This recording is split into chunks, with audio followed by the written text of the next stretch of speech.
총 2건 정도 실행을 했고요. 한 건은 6천만 원짜리가 나가 있고 한 건은 3천만 원짜리가 나가 있어서 각각 100만 원, 50만 원 이 정도씩 계속 월별로 들어오고 있고, 조금 여유 자금은 있었지만 그거는 안 내보내고 잡고서 지금 계속 자본 모으고 있는 상황으로 진행하고 있습니다. 반갑습니다. 반갑습니다. 네, 대표님 먼저 소개 부탁드립니다. 재경사 매니저 등대직입니다. 반갑습니다. 안녕하세요. 등대지기님 밑에서 1기 수업 들었던 정승환이라고 합니다. GPL 수업을 들으셨던 계기나 이런 것도 한번 말씀해 주시면 좋을 것 같아요. 저는 원래 MPL 관심이 있었고요. 뭘 통해서 공부를 할까 하다가 비치스쿨 빌라 수업을 듣게 됐고, 그 계기로 또 등대지기님 알게 돼서 그 수업 바로 신청해서 특강부터 해가지고 1기 수업 바로 중복해서 겹쳐서 들었던 상황이었고요. 등대지기님 수업 들으면서 이제 GPL 사업자 진행하고 대출 실행하고 지금은 이제 유동화를 계속해서 자본 축적해서 MPL 전환하려고 지금 준비 중에 있는 사람입니다. 대표님이 말씀하신 대로 정석이시네요. GPL 하시다가 MPL로 가시는. 네, 그렇죠. 이제 뭐 집회를 하면서 어느 정도 집회를 한 사이클 돌리신 다음에는 다음 선택지는 이제 MPL 쪽으로 좀 통상적으로 생각을 하시니까 정석을 밟아 가지고 계신 거죠. 뭐. 보통 시청자분들은 잘 모르시니까 얼마 대출을 해서 얼마가 벌고 있냐 이런 거 되게 궁금해 하시는데 혹시 얘기해 주실 수 있나요? 저는 지금 총 2건 정도 실행을 했고요. 한 건은 6천만 원짜리가 나가 있고 한 건은 3천만 원짜리가 나가 있어서 각각 100만 원, 50만 원 이 정도씩 계속 월별로 들어오고 있고, 일부 조금 여유 자금은 있었지만 그거는 안 내보내고 잡고서 지금 계속 자본 모으고 있는 상황으로 진행하고 있습니다. 그러면 9천만 원으로 매달 150씩 수익을 낸다고 보면 되겠네요. 네네. 그래서 승환님이 대출 나간 것 그 2건은 하나는 상가 하나는 빌라로 나가셔갖고 안정적으로 부동산의 용도에 대해서 나눠갖고 투자한 케이스예요.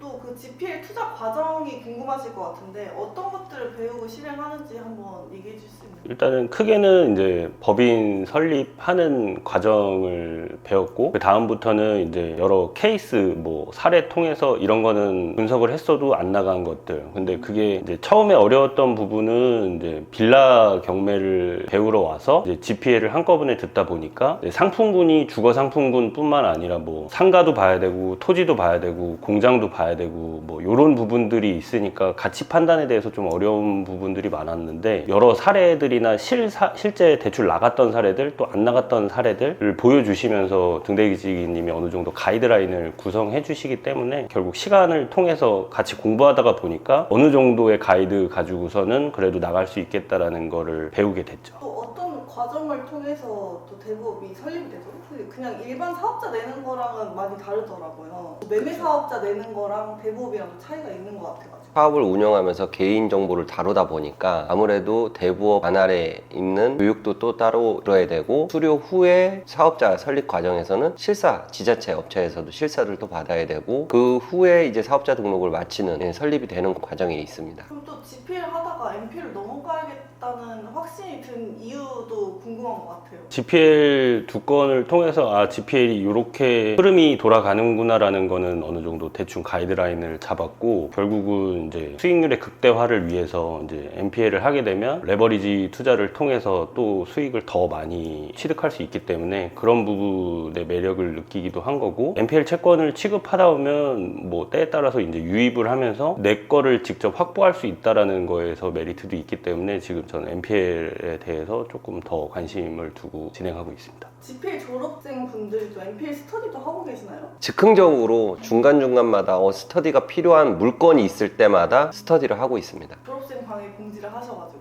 네네네, 맞습니다. 요번 같은 케이스 같은 경우는 주택시장이 대출의 규제가 있다 보니까 낙찰가율에 영향이 있을 거고, 그러다 보면 MPL 투자자는 낙찰가율에 되게 지대한 영향을 끼친 투자 방식이다 보니까 이대로는 안 되겠다라고 해서 전환을 한 게 상가나 또는 토지 쪽에 이제 전략적으로 우리가 좀 대출을 진행을 하자, 이런 식으로 해서 뭔가 변동사항이 있을 때 스터디를 갖고 있습니다. 주거용이 오히려 낙찰가율이 떨어질 수 있으니까 상가나 그쪽으로 대출 실행을 하자는 말씀이신가요? 그쵸. 그럼 또 투자 사례를 한번 같이 보면 좋을 것 같은데 어떤 담보였는지, 그리고 체크하신 것들 얼마 나갔는지 이런 것도 한번 정리해보면 좋을 것 같아요. 첫 번째 사례 기억나시나요? 첫 번째는 이제 염창동에 있는 지하 상가를 2개 호실을 공동담보로 해서 진행했던 건이고요. 지하에 큰 임차자가 있기 때문에 그 공실에 대한 이제 위험성은 좀 낮다고 생각하고서 공동담보로 해서 선순위로 6천만 3천만 원이 진행이 됐고요. 거기서 이제 100만 원씩 월에 나오는 상황이고 문제 없이 계속 좋은 이자를 내보내고 있는 그럼 상황입니다. 20%인가요? 그 이율이? 그쵸. 법정 최고금리가 20%이기 때문에 20%를 초과할 수는 없고 한도 내에서 받을 수 있는 만큼의 최대 맥스로 나간 케이스죠. 두 번째 사례는 이제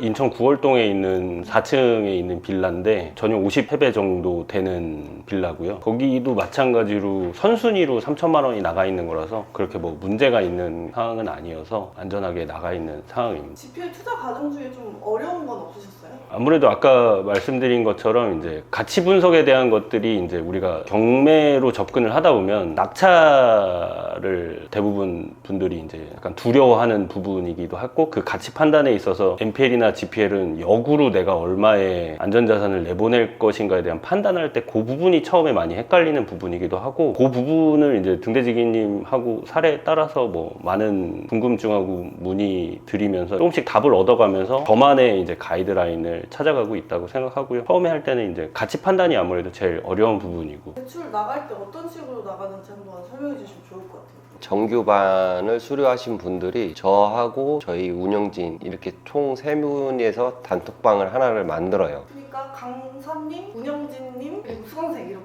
네네네. 이렇게 해서 1대2 예, 1대2로 이렇게 톡방을 만들어서 누구 하나 이제 정규반 수료하신 분들이 누락되지 않고 다 투자가 진행될 수 있게끔 1대2로 톡방을 만들어서 운영을 해드리고 있고 중간중간마다 자본금이 늘어나시는 분들이 있거든요. 그런 분들에 한해서는 편하게 또 톡방에다가 연락을 하셔갖고 투자 얼마 가능하다 공지사항에 이렇게 올려주시면은 저희가 중간중간마다 체크를 해서 얼마 정도 좀 여유가 되시니까 추가 투자를 할 수 있게끔 세팅을 해드리고 있습니다. 또 추가 대출 나갈 수 있게끔. 그렇죠. GPL 투자 만족도 안 여쭤볼 수 없을 것 같아요. 어떠신지. 충분히 만족하고 있는 상황이고요. 제가 자본을 더 모으는 이유도 미래가 있다고 생각하기 때문에 지금 뭐 건방진 말일 수 있어도 화폐의 가치가 떨어지고 있는 시장이라 그거를 뭐 채권이든 부동산이든 유동산이든 뭔가의 자산으로 형성해 놓는 게 맞는 시기라고 생각하고 제가 돈을 들고 있는 것보다는 내보내서 그게 돈을 벌어올 수 있는 게 지금 리스크를 해지할 수 있는 시대라고 생각해서 저는 지금 달려가고 있는 상황입니다. 법인으로 하셨어요? 저는 법인으로 진행을 했고요. 원래 NPL을 염두에 두고 GPL을 시작했던 상황이어서 처음부터 법인을 만들어서 진행했습니다. 저희가 GPL 정규 강의가 계속 진행되고 있었는데 이제 그 졸업생분들 더 신경 쓰시겠다고 이제 안 열 수도 있다고 말씀하셔가지고 바로바로 열었었는데 이제는 계획이 없으시다 하셔가지고 또 저희 정규 강의도 잘 설명해 주시면 좋을 것 같습니다. 2025년 마지막 모집이 될 거고요. 마지막 이제 정규반 끝나고 나서 다음 강의 일정은 언제 잡힐지 모르겠어요. 언제 하겠다 이런 계획도 없고 GPL에 관심 있으신 분들도 뭔가 시간이나 뭔가 타이밍적으로 안 맞으셨던 분들 좀 밀어놓으셨던 분들 계신 것 같아요. 저한테도 그런 연락들이 오셨었으니까 만약에 하나 관심이 있고 시간을 두고 조금 염두를 하고 계셨던 분들은 이번 회차, 이번 정규반 수강 신청을 꼭 하셨으면 좋겠다라는 생각이 들어요. 졸업생분들 투자 실행을 계속 하는 거잖아요. 네, 그쵸. 네. 졸업생분들이 좋아하실 것 같아요. 뉴비가 들어오는 것보다 그쵸. 지금보다는 아무래도 조금 케어가 조금 더 나아지지 않을까라는 생각은 들어요. 오늘 두 분 너무 고생 많으셨습니다. 수고하셨습니다. 수고하셨습니다.